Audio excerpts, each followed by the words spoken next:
Welcome back. Following news that player pressure has prevailed and Dalton Wint has resigned as General Secretary of the Jamaica Football Federation, focus now turns to the CONCACAF Nations League fixture between the Reggae Boyz and visitors Suriname at the National Stadium in Kingston later on Tuesday. It's a game of huge significance for both teams as they hunt qualifying spots for next year's CONCACAF Gold Cup tournament.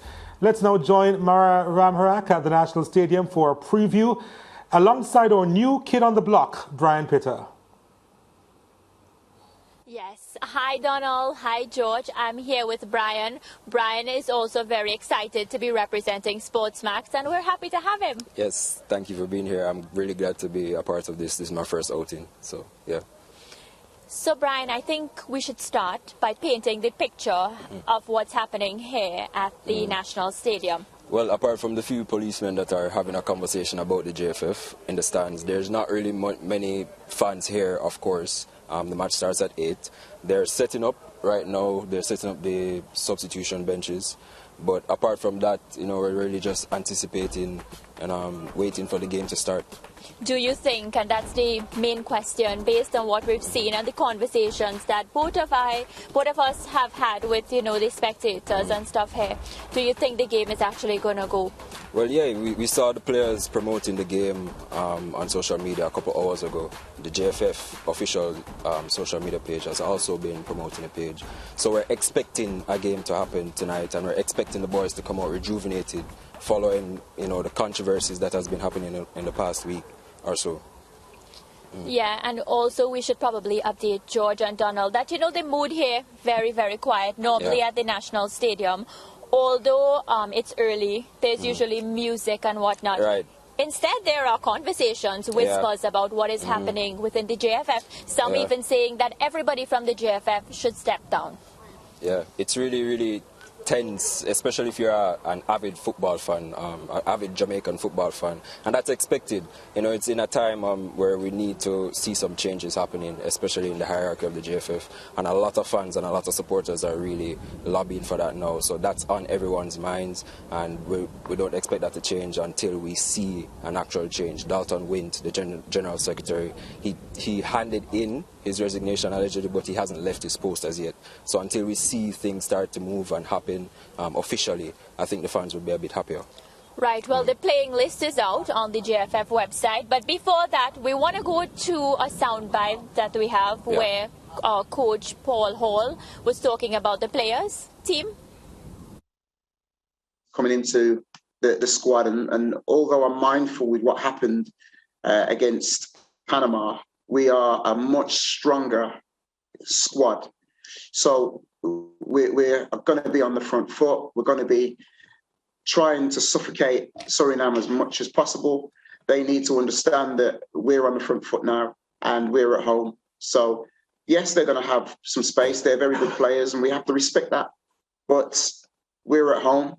We've got the initiative, and yeah, we've got some good players coming back who are going to be involved in the whole squad together. We've got Shamar, we've got Ravel, we've got Bell, Jamal, Lowe, Rolando Aarons. These are quality players coming back, so we're looking forward to seeing Suriname tomorrow.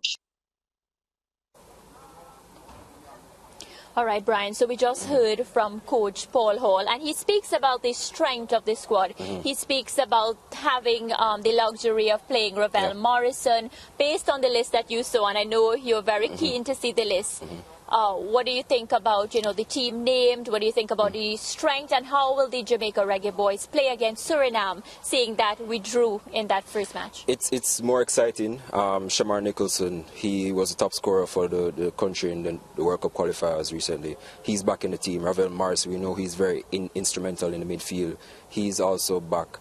Players like Amari Bell, who we saw Thomas at left back last week at Suriname.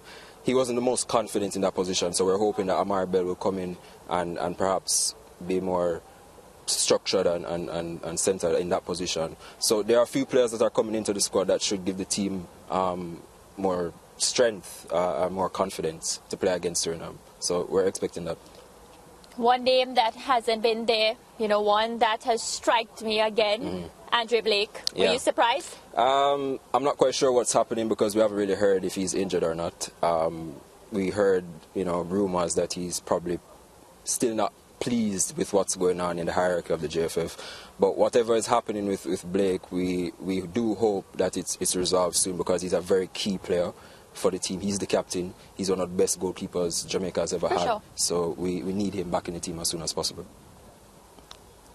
Well, what we kind of show our SportsMax viewers is that we are here live on location, and as soon as the players get here, as soon as the fans they are here at the National Stadium, we will be speaking to them. We will be trying to get all the information just for you, and we'll keep in touch with George and Donald so that we can keep them updated.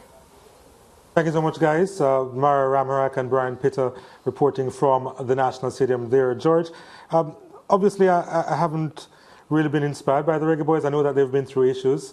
That first game that they played in Suriname, it really was unattractive football. I mean, now we understand the reasons behind that performance, but still, it wouldn't have been the first time that I would have been underwhelmed by the Reggae Boyz performance on the field of play. Yeah, bits and pieces is the best way to describe the performance. Lacking fluency, lacking cohesion, lacking a tactical direction, it must be said. And when you have players drawn from disparate situations, your tactical approach is going to be undermined by the fact that there isn't the familiarity within the collective to carry out those tactical instructions. And as you said, there are things off the field that affected what they produced on it, so you may have to make some allowance for that. But I can't tell when was the last time, maybe 2 Gold Cups ago, yes, that I watched the Reggae Boyz and I said, my side. Yeah? But Paul Hall has been speaking. I mean, you heard in the previous bite, really, saying that the boys will perform better. There'll be new personnel in the starting lineup, and he expects something different this evening. Kind of setting himself up in the process as well. Yeah, you see, Paul Hall has a difficult job because he has to be doing public relations around the team. He has to be talking up the team to make you at home, us as commentators, have an interest in the team, want to come out and watch it, want to support it. So that's part of his job as a technical leader, as head coach.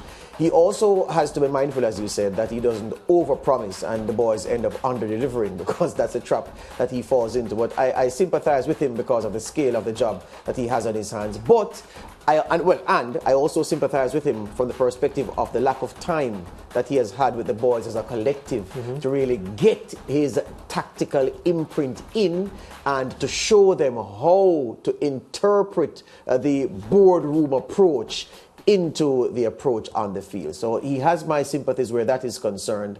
But, it's been a while. It's been a minute since I saw this team play and really, really enjoyed it. Although I did think that in the recent doomed World Cup qualifying campaign, their performance in Mexico, where they ended up being beaten 2-1, that was a good performance, I tell you. I really think they ought not to have lost that game.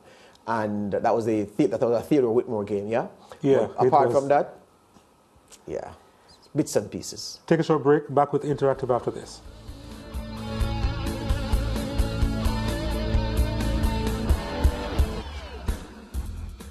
Want more content? Follow us on YouTube, subscribe to SportsMax on cable, and download the SportsMax app today.